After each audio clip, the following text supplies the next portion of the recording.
សូមជូននីតិហោរាសាស្ត្រប្រចាំថ្ងៃខ្ញុំបាទសូមគោរពជំរាបសួរដល់ពុកម៉ែបងប្អូនលោកតាលោកយាយលោកស្រីអ្នកនាងកញ្ញាគ្រប់មជ្ឈដ្ឋានទាំងអស់និងសូមគោរពជំរាបសួរដល់បងប្អូនដែលរស់នៅឯនាយសមុទ្រដែលតែងតែនិយមតាមដានសន្តាប់និងទស្សនាការទស្សន៍ទាយមើលរាសីឡើងចុះប្រចាំថ្ងៃនៃឆ្នាំទាំង12សម្រាប់ថ្ងៃពុធ1រោចខែចេឆ្នាំម្សាញ់សប្តស័កពុទ្ធសករាជ2569ត្រូវនឹងថ្ងៃទី11ខែមិថុនាឆ្នាំ2025ជាបន្តបន្ទាប់ទៅនេះសូមធ្វើការតាមដានទស្សនានិងសន្តាប់ការទស្សន៍ទាយឆ្នាំទាំង12តាមលំដាប់លំដោយដូចតទៅឆ្នាំជូតនាមសត្វកណ្ដុរធាតុទឹកពងទេវតាប្រុសរាសីរបស់អស់លោកអ្នកនៅក្នុងថ្ងៃនេះឡើងខ្ពស់ត្រដែតសុខភាពផ្លូវកាយនិងផ្លូវចិត្តមានសភាពល្អប្រសើរខ្លាំងណាស់ដែលគ្របដណ្ដប់ទៅលើទង្វើរបស់លោកអ្នកដែលអាចឲ្យលោកអ្នកប្រព្រឹត្តតែអំពើល្អសុចរិតនិងត្រឹមត្រូវការពោលពាក្យសម្ដីទៅកាន់អ្នកផងតែងប្រកបទៅដោយវិចារណញ្ញាណរីឯការប្រកបរបររកទទួលទាននានាវិញបានផលល្អចំណែកការធ្វើដំណើរទៅទីជិតទីឆ្ងាយគឺមានតែសុខសុវត្ថិភាពគួរជាទីទុកចិត្តបានឆ្នាំឆ្លូវនាមសត្វគោធាតុដីពងមនុស្សប្រុសរាសីរបស់អស់លោកអ្នកនៅក្នុងថ្ងៃនេះឡើងខ្ពស់ត្រដែតព្រោះទឹកចិត្តរបស់លោកអ្នកប្រកបទៅដោយសេចក្តីរាប់អានច្រើនការធ្វើដំណើរទៅទីជិតទីឆ្ងាយរបស់លោកអ្នករមែងមានការទទួលរាក់ទាក់ពីសំណាក់ញាតិមិត្តជិតឆ្ងាយយ៉ាងកក់ក្ដៅចំពោះការប្រកបរបររកទទួលទានផ្សេងបានផលបង្គួរតែប៉ុណ្ណោះរីឯបញ្ហាសេចក្តីស្នេហាវិញគួរតែបង្កើតអនុស្សាវរីយ៍ល្អៗជាមួយគ្នាបន្ថែមទៀតដើម្បីសេចក្តីសុខរៀងៗខ្លួនឆ្នាំខាលនាមសត្វខ្លាធាតុឈើពងយក្សស្រីរាសីរបស់អស់លោកអ្នកនៅក្នុងថ្ងៃនេះឡើងខ្ពស់ត្រដែតសុខភាពផ្លូវកាយនិងផ្លូវចិត្តមានសភាពល្អប្រសើរខ្លាំងណាស់ដែលគ្របដណ្ដប់ទៅលើទង្វើរបស់លោកអ្នកដែលអាចឲ្យលោកអ្នកប្រព្រឹត្តតែអំពើល្អសុចរិតនិងត្រឹមត្រូវការពោលពាក្យសម្ដីទៅកាន់អ្នកផងតែងប្រកបទៅដោយវិចារណញ្ញាណរីឯការប្រកបរបររកទទួលទាននានាវិញបានផលល្អចំណែកការធ្វើដំណើរទៅទីជិតទីឆ្ងាយគឺមានតែសុខសុវត្ថិភាពគួរជាទីទុកចិត្តបានឆ្នាំថោះនាមសត្វទន្សាយធាតុឈើពងមនុស្សស្រីរាសីរបស់អស់លោកអ្នកនៅក្នុងថ្ងៃនេះឡើងខ្ពស់ត្រដែតព្រោះទឹកចិត្តរបស់លោកអ្នកប្រកបទៅដោយសេចក្តីរាប់អានច្រើនការធ្វើដំណើរទៅទីជិតទីឆ្ងាយរបស់លោកអ្នករមែងមានការទទួលរាក់ទាក់ពីសំណាក់ញាតិមិត្តជិតឆ្ងាយយ៉ាងកក់ក្ដៅចំពោះការប្រកបរបររកទទួលទានផ្សេងបានផលបង្គួរតែប៉ុណ្ណោះរីឯបញ្ហាសេចក្តីស្នេហាវិញគួរតែបង្កើតអនុស្សាវរីយ៍ល្អៗជាមួយគ្នាបន្ថែមទៀតដើម្បីសេចក្តីសុខរៀងៗខ្លួនឆ្នាំរោងនាមសត្វនាគធាតុមាសពងទេវតាប្រុសរាសីរបស់អស់លោកអ្នកនៅក្នុងថ្ងៃនេះល្អជាមធ្យមរាល់ការបំពេញការងារផ្សេងនឹងទទួលបាននូវជ័យជំនះដែលឆ្លើយតបទៅនឹងការខិតខំប្រឹងប្រែងផ្ទាល់ខ្លួនរបស់អស់លោកអ្នកការធ្វើដំណើរទៅទីជិតទីឆ្ងាយរបស់អស់លោកអ្នករមែងមានការរាក់ទាក់ពីសំណាក់ញាតិជិតឆ្ងាយយ៉ាងមានភាពកក់ក្ដៅចំពោះការប្រកបរបររកទទួលទានផ្សេងបានផលបានផ្លែផ្កាបន្តិចបន្តួចតែប៉ុណ្ណោះរីឯបញ្ហាសេចក្តីស្នេហារបស់អស់លោកអ្នកវិញគួរតែបង្កើតអនុស្សាវរីយ៍ល្អៗជាមួយគ្នាបន្ថែមទៀតដើម្បីសេចក្តីសុខរៀងៗខ្លួនឆ្នាំម្សាញ់នាមសត្វពស់ធាតុភ្លើងពងមនុស្សប្រុសរាសីរបស់អស់លោកអ្នកនៅក្នុងថ្ងៃនេះស្រុតចុះលោកអ្នកច្រើនតែអត្តនោម័តចំពោះកិច្ចការងារទាំងឡាយដោយមិនខ្វល់ពីសម្ដីរបស់អ្នកដទៃឡើយទឹកចិត្តច្រើនដោយមានភាពមានះក្នុងការសម្រេចកិច្ចការរបស់ខ្លួនគួរតែមានព័ត៌មាននិងការពិចារណាឲ្យបានច្រើនមុននឹងឈានដល់ការសម្រេចចិត្តណាមួយរីឯបញ្ហាសេចក្តីស្នេហាវិញគូស្នេហ៍តម្រូវឲ្យបង្កើននៅការយកចិត្តទុកដាក់ចំពោះគ្នាទៅវិញទៅមកឲ្យបានច្រើនឆ្នាំមមីនាមសត្វសេះធាតុភ្លើងពងទេវតាស្រីរាសីរបស់អស់លោកអ្នកនៅក្នុងថ្ងៃនេះល្អជាមធ្យម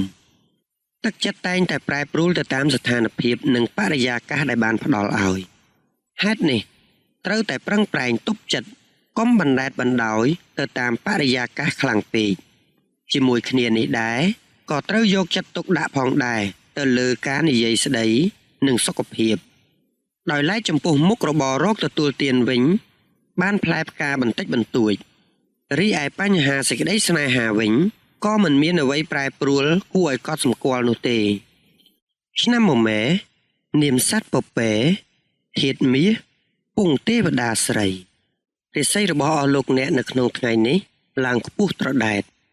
ព្រោះទឹកចិត្តរបស់លោកអ្នកប្រកបទៅដោយសេចក្តីរាប់អានច្រើនការធ្វើដំណើរទៅទីជិតទីឆ្ងាយរបស់លោកអ្នករមែងមានការទទួលរាក់ទាក់ពីសំណាក់ញាតិមិត្តជិតឆ្ងាយយ៉ាងកក់ក្ដៅចំពោះការប្រកបរបររកទទួលទានផ្សេងបានផលបង្គួរតែប៉ុណ្ណោះរីឯបញ្ហាសេចក្តីស្នេហាវិញគួរតែបង្កើតអនុស្សាវរីយ៍ល្អៗជាមួយគ្នាបន្ថែមទៀតដើម្បីសេចក្តីសុខរៀងៗខ្លួនឆ្នាំវោកនាមសត្វស្វាធាតុដែកពងយៈប្រុសរាសីរបស់អស់លោកអ្នកនៅក្នុងថ្ងៃនេះល្អជាមធ្យមរាល់ការបំពេញការងារផ្សេងនឹងទទួលបាននូវជ័យជំនះដែលឆ្លើយតបទៅនឹងការខិតខំប្រឹងប្រែងផ្ទាល់ខ្លួនរបស់អស់លោកអ្នកការធ្វើដំណើរទៅទីជិតទីឆ្ងាយរបស់អស់លោកអ្នក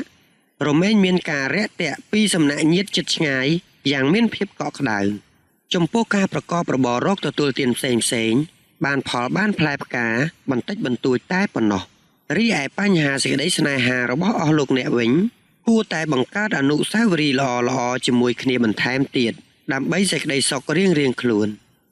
ឆ្នាំរកានាមសត្វមន់ធាតុដីពងយៈប្រុសរាសីរបស់អស់លោកអ្នកនៅក្នុងថ្ងៃនេះល្អជាមធ្យមទឹកចិត្តតែងតែប្រែប្រួលទៅតាមស្ថានភាពនិងបរិយាកាសដែលបានផ្ដល់ឲ្យហេតុនេះត្រូវតែប្រឹងប្រែងទប់ចិត្តកុំបណ្តែតបណ្ដោយទៅតាមបរិយាកាសខ្លាំងពេកជាមួយគ្នានេះដែរក៏ត្រូវយកចិត្តទុកដាក់ផងដែរទៅលើការនិយាយស្ដីនិងសុខភាពដោយឡែកចំពោះមុខរបររកទទួលទានវិញបានផ្លែផ្កាបន្តិចបន្តួចរីឯបញ្ហាសេចក្តីស្នេហាវិញក៏មិនមានអ្វីប្រែប្រួលគួរឲ្យកត់សម្គាល់នោះទេឆ្នាំចនាមសត្វឆ្កែធាតុដីពងយៈស្រីរាសីរបស់អស់លោកអ្នកនៅក្នុងថ្ងៃនេះល្អជាមធ្យមរាល់ការបំពេញការងារផ្សេងនឹងទទួលបាននូវជ័យជំនះដែលឆ្លើយតបទៅនឹងការខិតខំប្រឹងប្រែងផ្ទាល់ខ្លួនរបស់អស់លោកអ្នកការធ្វើដំណើរទៅទីជិតទីឆ្ងាយរបស់អស់លោកអ្នករមែងមានការរាក់ទាក់ពីសំណាក់ញាតិជិតឆ្ងាយយ៉ាងមានភាពកក់ក្ដៅចំពោះការប្រកបរបររកទទួលទានផ្សេងបានផលបានផ្លែផ្កាបន្តិចបន្តួចតែប៉ុណ្ណោះរីឯបញ្ហាសេចក្តីស្នេហារបស់អស់លោកអ្នកវិញគួរតែបង្កើតអនុស្សាវរីយ៍ល្អៗជាមួយគ្នាបន្ថែមទៀតដើម្បីសេចក្តីសុខរៀងៗខ្លួនឆ្នាំកុលនាមសត្វជ្រូកធាតុទឹកពងមនុស្សស្រីរាសីរបស់អស់លោកអ្នកនៅក្នុងថ្ងៃនេះស្រុតចុះលោកអ្នកច្រើនតែអត្តនោម័តចំពោះកិច្ចការងារទាំងឡាយដោយមិនខ្វល់ពីសម្ដីរបស់អ្នកដទៃឡើយទឹកចិត្តច្រើនដោយមានភាពមានះក្នុងការសម្រេចកិច្ចការរបស់ខ្លួនគួរតែមានព័ត៌មាននិងការពិចារណាឲ្យបានច្រើនមុននឹងឈានដល់ការសម្រេចចិត្តណាមួយរីឯបញ្ហាសេចក្តីស្នេហាវិញគូស្នេហ៍តម្រូវឲ្យបង្កើននៅការយកចិត្តទុកដាក់ចំពោះគ្នាទៅវិញទៅមកឲ្យបានច្រើននាទីហោរាសាស្ត្រប្រចាំថ្ងៃនៅពេលនេះក៏បានឈានមកដល់ទីបញ្ចប់ខ្ញុំបាទសូមថ្លែងអំណរអគុណដល់ពុកម៉ែបងប្អូនលោកតាលោកយាយលោកស្រីអ្នកនាងកញ្ញាគ្រប់មជ្ឈដ្ឋានទាំងអស់ព្រមទាំងបងប្អូនដែលរស់នៅឯនីសមុទ្រដែលបានចំណាយពេលវេលាដ៏មានតម្លៃធ្វើការតាមដានទស្សនានិងសន្តាប់តាំងពីដើមរហូតដល់ចប់ខ្ញុំបាទក៏សូមគោរពជូនពរដល់ពុកម៉ែបងប្អូនលោកតាលោកយាយលោកស្រីអ្នកនាងកញ្ញាគ្រប់មជ្ឈដ្ឋានទាំងអស់ឲ្យជួបតែសេចក្តីសុខសេចក្តីចម្រើនការសម្បត្តិគ្រប់ប្រការធ្វើដំណើរទៅទីកន្លែងណាជួបតែសុខសុវត្ថិភាពទាំងពេលទៅនិងពេលត្រឡប់មកវិញ